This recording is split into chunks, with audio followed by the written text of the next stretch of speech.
មកថ្ងៃនេះខ្ញុំនាំអ្នកទាំងអស់គ្នាមកមើលស្រះត្រីវ៉ាន់វីវ៉ាជាមួយនឹងទេសភាពដែលមាននៅក្នុងស្រះត្រីវ៉ាន់វីវ៉ា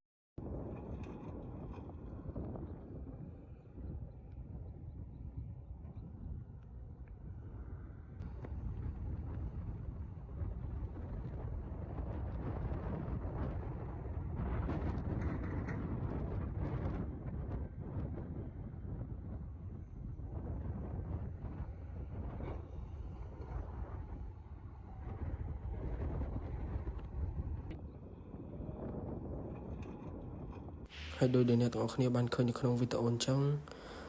អំពីស្រះត្រីវ៉ាន់វីវ៉ាគឺមានទេសភាពស្អាតនិងដីធំល្វឹងល្វើយហើយខ្ញុំនឹងនាំអ្នកទាំងអស់គ្នាមកស្គាល់អំពីត្រីដែលមាននៅក្នុងស្រះត្រីវ៉ាន់វីវ៉ាហើយនេះគឺជាស្រះទី1ហើយដែលមានទេសលឿងនៅពីខាងលើស្រះនេះមានទំហំដី3ហិកតាដែលមានទំហំទទឹង100និងបណ្ដោយ300ហើយត្រីដែលមាននៅក្នុងស្រះគឺត្រីចម្រុះមានដូចជាត្រីប្រាត្រីក្លាហាយត្រីកំពតត្រីរានិងត្រីកឡង់ហើយនឹងមានត្រីសកាផ្សេងទៀត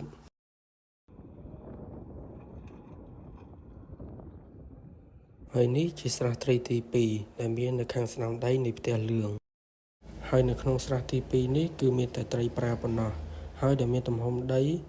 ទទឹង60បណ្ដោយ300